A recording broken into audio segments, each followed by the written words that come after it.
Hello everyone, my name है सरजीत और आज की वीडियो में बात करेंगे about the MBBS in Philippines. So इस टॉपिक को अच्छे से एक्सप्लेन करने के लिए आज हमारे साथ है क्षितिज, जो कि अच्छे से बताएंगे कि एमबीबीएस इन फिलीपींस के बारे में। सो क्षितिज, अपना प्लीज एक बार इंट्रोडक्शन दे दीजिए। Okay, hello everyone. जो मुझे नहीं जानता, इस समय मैं थर्ड ईयर में हूँ, एमबीबीएस कर रहा हूँ फिलीपींस में। अब मैं एक्चुअली रिसेंटली यहाँ व्लॉग्स बनाने लग गया था ताकि जो बच्चे इंडिया में पढ़ रहे हैं उनको थोड़ी सी क्लैरिटी हो जाए कि जब तुम यहाँ आ रहे हो तो क्या क्या प्रॉब्लम हो सकती है और क्या मतलब अच्छा बुरा हो सकता है कंपेयर टू इंडिया या दूसरे कंट्री से भी फिलीपींस में। सो क्षितिज, हमारे पास कुछ क्वेश्चंस है जो कि स्टूडेंट्स के मोस्ट कॉमनली आस्क्ड क्वेश्चन है। सो आप वो प्लीज एक बार एक्सप्लेन कर देना ताकि स्टूडेंट को अच्छे से इंफॉर्मेशन हो फिलीपींस आने से पहले। तो स्टार्ट करते हैं। सबसे पहले है कि फिलीपींस में एमबीबीएस करने का प्रोसेस क्या है। जैसे कि स्टूडेंट्स बोलते हैं कि डायरेक्ट एडमिशन नहीं होता है, तो जो प्रोसेस है कि पहले आपको कौन सा कोर्स करना है, फिर क्या एग्जाम देना है, फिर किस में आपका एडमिशन होगा, वो बता दीजिएगा स्टूडेंट्स। अच्छा, तो इसमें ऐसा है कि रिसेंटली अभी लास्ट में एमसीए की गाइडलाइंस एक्चुअली चेंज हो चुकी हैं। तो सिंपली अगर मैं बताऊं, अगर तुमने इंडिया में बीएस कर रखी है, बैचलर डिग्री कर रखी है जो मेडिसिन से रिलेटेड है, ये मुझे अब इसको ना पूरा एक बार देखना पड़ेगा नेट में कि कौन कौन सी डिग्री है, पर सिंपल शब्द में अगर मैं बोलूँ तो जो भी मेडिसिन से रिलेटेड हो गई, बायो से, जैसे हम क्या पढ़ते हैं माइक्रोबायोलॉजी हो जाती है, उससे बीएससी कर रखी है, जो भी साइंस से रिलेटेड है, तो उसके बाद तुम डायरेक्ट फिलीपींस आ सकते हो। फिर 4 साल का एमडी प्रोग्राम बोलते हैं यहाँ पर, जिसको इंडिया में एमबीबीएस कहते हैं, उसी को यहाँ पर एमडी प्रोग्राम कहते हैं। लेकिन इंडिया का पैटर्न बहुत अलग है फिलीपींस से।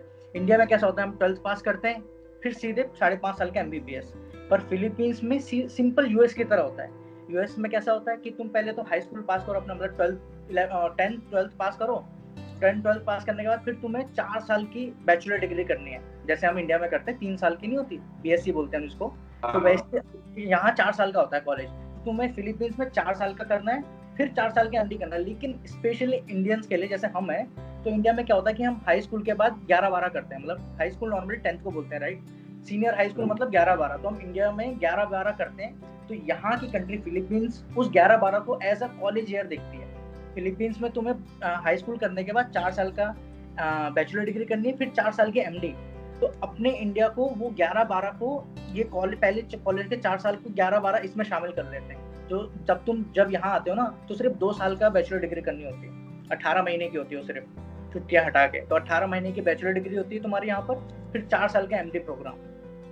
ओके, सो जो ये बैचलर डिग्री करने के बाद आप बता रहे हो कि 18 मंथ्स के बाद जो एग्जाम देना होता है, जो एनमेट तो वो एग्जाम। एग्जाम ऐसा नहीं कि उसके बाद ही देना। जब मैंने भी एग्जाम दिया था, जब मैं वो कर रहा हूँ, जैसे इंडिया में होता है ना कि पहले पास करना तभी तुम, मतलब इंडिया में कौन सा एग्जाम होता है, नीट, राइट। तो नीट एग्जाम कब क्लियर करते हो, जाने से पहले। तो नॉर्मली फंडामेंटली मतलब वो बोलते हैं कि जाने से पहले क्लियर करना है। लेकिन प्रेजेंटली ऑलमोस्ट सारे कॉलेज में वो अलाउ कर देते कि अगर मान लो कि तुम्हारा पास नहीं हुआ है यहाँ का, फिलीपींस में एनमेट देना होता है, तो एनमेट अगर तुम्हारा नहीं पास हुआ है ना, तो वो तुम्हें अलाउ कर देते हैं। लेकिन तुमसे कॉन्ट्रैक्ट टाइप का एक एफिडेविट लिखाते हैं कि 2 साल के अंदर, या कॉलेज कोई पूरा 4 साल होता है ना, एमडी यहाँ का 4 साल की होती है, तो बोलते हैं 4 साल के अंदर तुम्हें अपना ये एग्जाम क्रैक करना, वरना तुम्हें हम डिग्री नहीं देंगे, ऐसा होता है। लेकिन प्रेजेंटली पता है इसकी गाइडलाइंस बहुत बार चेंज होती रहती है। तो नॉर्मली किसी भी कॉलेज में बोलते हैं कि 40% लेकर आओ, राइट, 40% ले आओ, तुम पास हो। लेकिन किसी किसी कॉलेज में बोलते हैं कि सिर्फ अपेयर हो जाओ, मार्क्स से तुम बस हो जाओ, 10-20 जो भी लाना ले आओ, हम तुम्हें पास कर देंगे। तो ये हर कॉलेज का यहाँ पर अलग है। लेकिन मैं कई बार बोल चुका हूँ कि इस एग्जाम से डरने की ज्यादा जरूरत नहीं है। सो इंडिया मतलब काफी सारे कंसल्टेंट्स बोलते हैं कि आप फिलीपींस मत जाओगे, आपको तो एग्जाम देना होगा, या फिर आप स्कूल मत जाओ कि आपका एडमिशन तो होगा ही नहीं। तो ये एनमेट एग्जाम जो है, नेशनल मेडिकल एडमिशन टेस्ट, ये डिफिकल्ट है या फिर इजी है एज कम्पेयर टू नीट? हाँ, तो अब मैं इसको और समझाता हूँ, क्योंकि जैसा मैंने बोला recently, I think last year या लास्ट ईयर ही, कोविड से पहले ही 1 साल पहले गाइडलाइंस चेंज हुई है।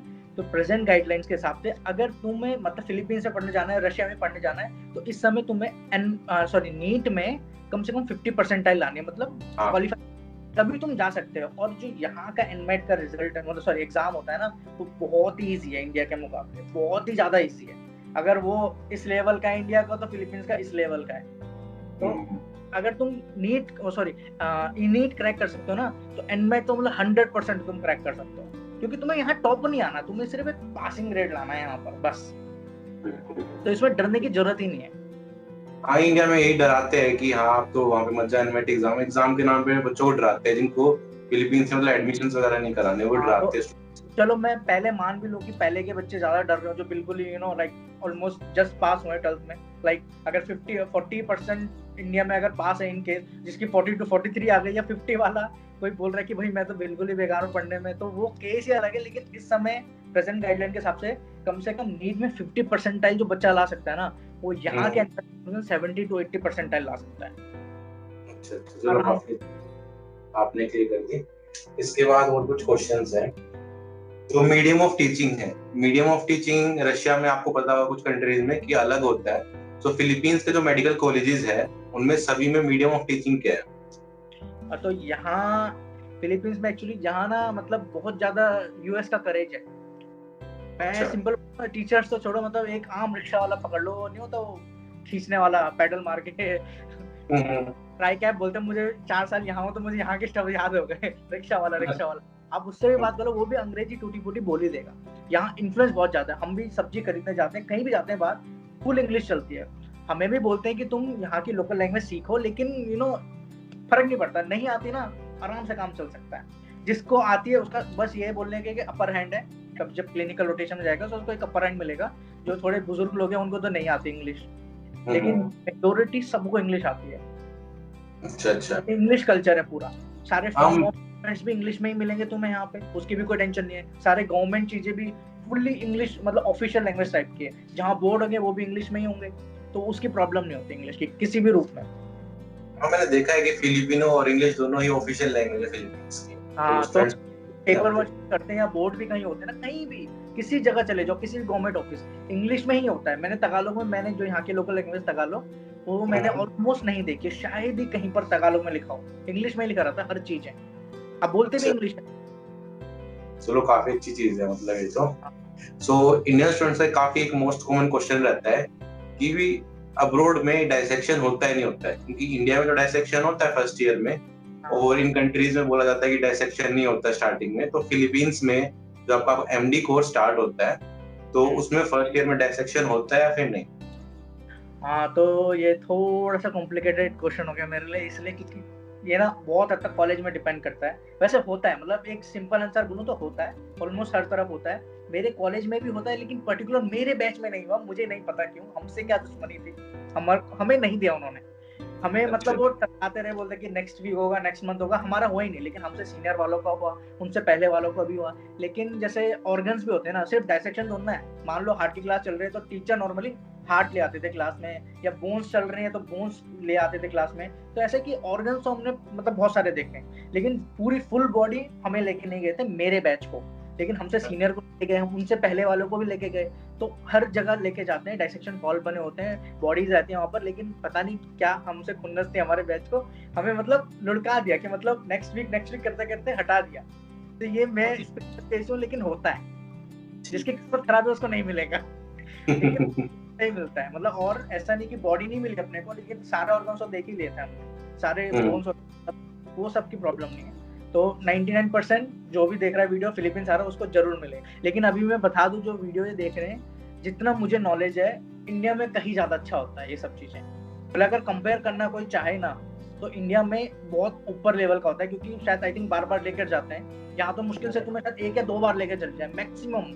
पूरी फुल बॉडी डाइसेक्शन की बात कर रहा हूँ, मैक्सिमम 1 या 2 बार लेके चले जाए फिलीपींस से, बस। तो यार कितना क्या देख लेगा इंसान 1-2 बार में। हाँ, इंडिया में बहुत मतलब ऊपर का लेवल का होता है, तुम्हें बार लेके जाते हैं, बार दिखाते हैं। तो इंडिया में आई थिंक ज्यादा अच्छा है सब।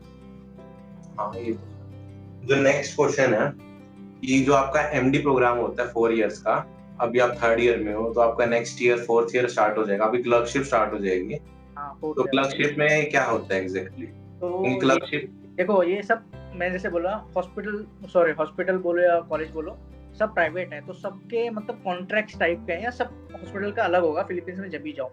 मेरे पर्टिकुलर हॉस्पिटल का कैसा है कि हम नॉर्मली कितने जगह जाते हैं, 4 जगह तो मिनिमम जाते हैं, मतलब 4 हॉस्पिटल। एक जो मेरा कॉलेज है उसी के अंदर हॉस्पिटल, उस हॉस्पिटल में रोटेशन होगा। एक जो मेरे शहर का लोकल गवर्नमेंट हॉस्पिटल है उस जगह जाते हैं। और हमारे जो बगल की सबसे बड़ी सिटी है, मतलब मैं भी एक बड़ी सिटी का हूँ, लेकिन जो बगल की एक और बड़ी सिटी है, हम वहाँ तीसरी जगह जाते हैं। चौथा ऑप्शन अपने पे यूएस जाने का है, पर्टिकुलर मेरे कॉलेज के थ्रू। उनके साथ कहीं टाइज हैं, आई थिंक वॉशिंगटन में कहीं टाइज है उनके, और आई थिंक सिर्फ हार्ट रोटेशन के लिए जाते हैं। मतलब कार्डियक रोटेशन के वाले में जाते हैं जितना मुझे पता है। तो हम तो इस बार नहीं जा पाए कोविड के कारण, लेकिन मेरे कॉलेज वाले कुछ महीने के लिए यूएस के लिए रोटेशन के लिए भी जाने के लिए देते हैं फैसिलिटी। तो क्या बोलते हैं तो नॉर्मली हॉस्पिटल भी हम रोटेट करते हैं हर कुछ महीनों में, और हर कुछ महीने में सिटीज भी रोटेट करते हैं, मतलब एक सिटी में नहीं होता है, तुम अलग अलग सिटी जाते हैं। और हमारे कॉलेज में तो ये भी है कि कंट्रीज तक रोटेट करते हैं। और तुम जिस जगह को चूज करोगे उसकी एक प्राइस लिस्ट होगी, मतलब इस शहर में जाना है, इस हॉस्पिटल जाना है तो इतना पैसा, इतना पैसा, इतना पैसा, इतना पैसा, तो उसके लिए एक्स्ट्रा पे करना पड़ता है। हाँ, तो यूएस के लिए ज्यादा पैसे देने पड़ते हैं, पर यूएस पूरा साल नहीं भेजेंगे वो, यूएस कुछ महीने के लिए भेजेंगे, 1-2-3 महीना मैक्सिमम, कुछ रोटेशंस के लिए भेजेंगे बस, ऐसा कुछ काम है। तो हम अलग अलग जगह अलग अलग मतलब बहुत सारे, हर कॉलेज का अलग होगा, किसी कॉलेज का सेम नहीं होगा। तो मेरे कॉलेज में हम 2 गवर्नमेंट हॉस्पिटल, मेरे खुद के हॉस्पिटल और यूएस जाने का अपने पे चांस होते हैं। तो हम इनमें से चूज कर सकते हैं हम किस समय, ये हमारे ऊपर होता है कि कौन सा रोटेशन और कौन से स्टेट, कौन सी सिटी, कौन सा हॉस्पिटल का, इवन यूएस का रोटेशन जाना है तो हमारे हाथ में। तुम जब पैसे दो, जब तुम करो, तुम कर सकते हो, तुम्हारे हाथ। अच्छा, चलो काफी अच्छा, मतलब काफी अच्छा क्लिनिकल एक्सपोजर हो जाता है आपका।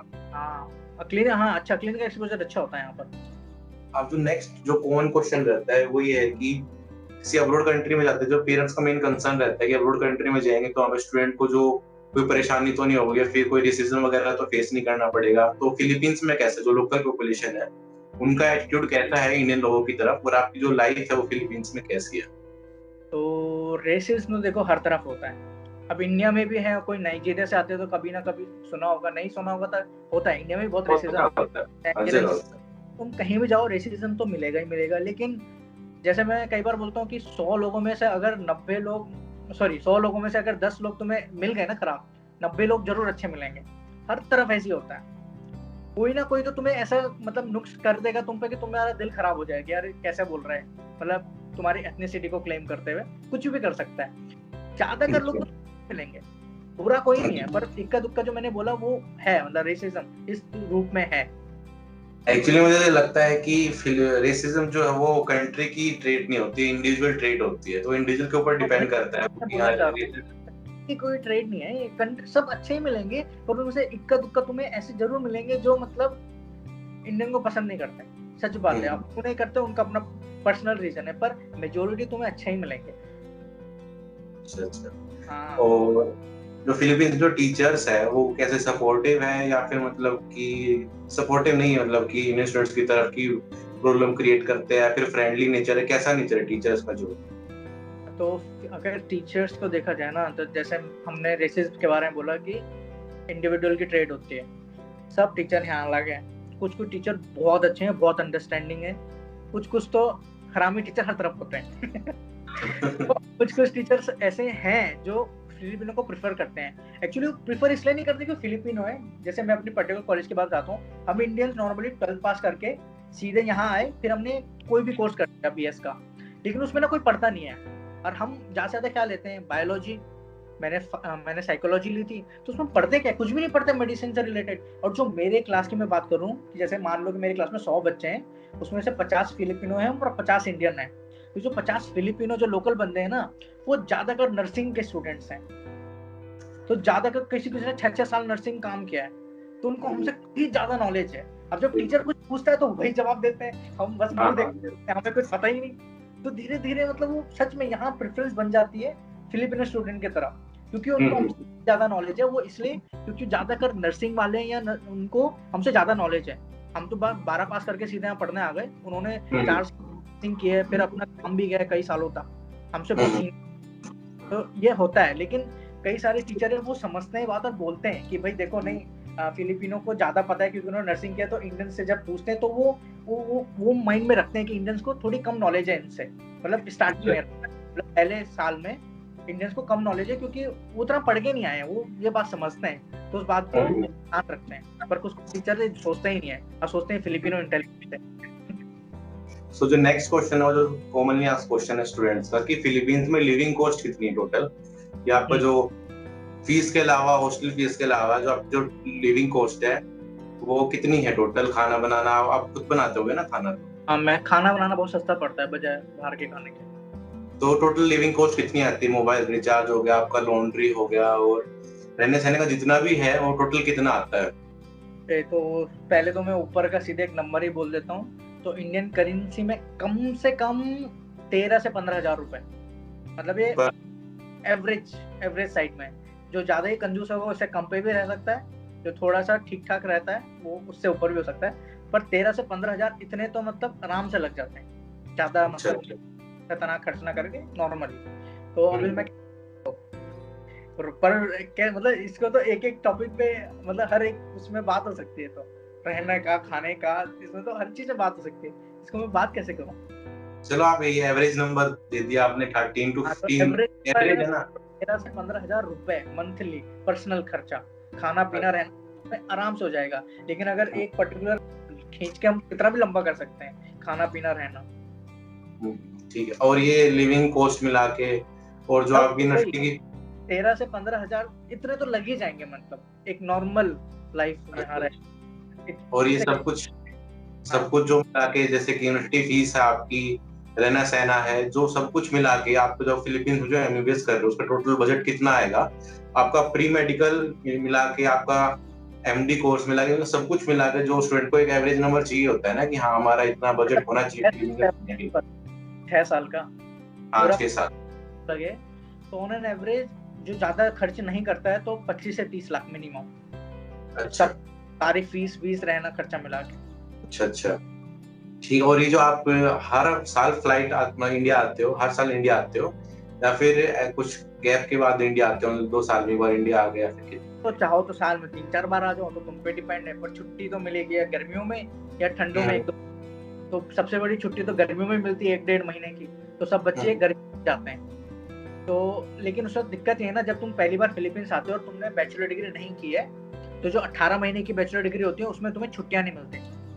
मतलब तुम पहला 1 साल बीता तो उसमें जो गर्मियों की छुट्टियां आएंगी ना, वो तुम्हारी छुट्टी तो क्लासेस लगती है। तो पहले के साइकोलॉजी खत्म नहीं होती तब तक तुम इंडिया नहीं जा पाओगे। 1.5 साल 18 महीने साल ही होते हैं अप्रोक्स, मतलब पहले के 1.5 साल तुम इंडिया नहीं जा पाओगे। उसके बाद तो जब मर्जी तब जा सकते हो। लेकिन फिलीपींस में, जैसे मैं बोल रहा था, रशिया से अलग है। फिलीपींस में हर साल वीजा रिन्यू होता है, तो वीजा रिन्यू करके एक हमें एसीआर कार्ड मिलता है। उस एसीआर कार्ड के बिना अगर हम इंडिया तो जा सकते हैं लेकिन वापस नहीं आ सकते फिर, तो एसीआर करना जरूरी होता है वीजा के स्टैम्प के साथ। तो हर साल रिन्यू करना पड़ता है। इसका मतलब 1-1.5 महीना तो अपने ऐसे ही खा जाते हैं कि वीजा का स्टैम्प लग रहा है, एसीआर कार्ड आ रहा है, तो साल के 1-1.5 महीना हम नहीं जा पाते। अच्छा, तो उसमें ध्यान रख के हमें जाना पड़ता है। ठीक है। सो इस वीडियो का जो लास्ट क्वेश्चन है, जो सबसे कॉमनली आस्क्ड क्वेश्चन है, वो ये है कि is it worth it to study MBBS in Philippines? इस क्वेश्चन का बहुत ही सिंपल आंसर है। जो बच्चे इसको देख रहे हैं, पहले वो ये बात समझो कि तुम जाना क्यों चाहते हो बाहर। जाना सिर्फ तुम तब जाते हो या तो तुम नीट में क्वालिफाई करके गवर्नमेंट सीट नहीं निकाल पाए, और या तुम मतलब तुम्हारे पैसे नहीं है कि तुम प्राइवेट इंडिया में कर सको, तो उसके बाद बेस्ट ऑप्शन है मेरे हिसाब से फिलीपींस आने का, compare to even Russia, China, सब कुछ। बस उन सबके कंपैरिजन में इसलिए मैं फिलीपींस आया क्योंकि मुझे बेस्ट लगा, राइट, इसलिए मैं आया हूँ। लेकिन कोई मुझे ऑप्शन दे कि भाई मैं गवर्नमेंट सीट इंडिया से करूँ, तो मैं ऑफकोर्स इंडिया को चुनूंगा, राइट। तो इंडिया में अगर तुम गवर्नमेंट सीट नहीं निकाल पाए और फिर तुम पे इतना पैसे नहीं है कि तुम प्राइवेट नहीं कर सकते, उसके बाद Philippines is the best according to me, हर मामलों में। रेसिज्म सबसे कम है, इंग्लिश लैंग्वेज है, वेदर बेस्ट है यहाँ का, इंडिया से बहुत अच्छा वेदर है यहाँ का, सब कुछ बहुत अच्छा है यहाँ पर मेरे लिए स्पेशली। ठीक है, सो यही था इस वीडियो में। टोटल जो आपके जितने भी डाउट्स आए होप क्लियर हो गए होंगे, ठीक है। So make sure you watch the next video. तब तक के लिए बाय बाय।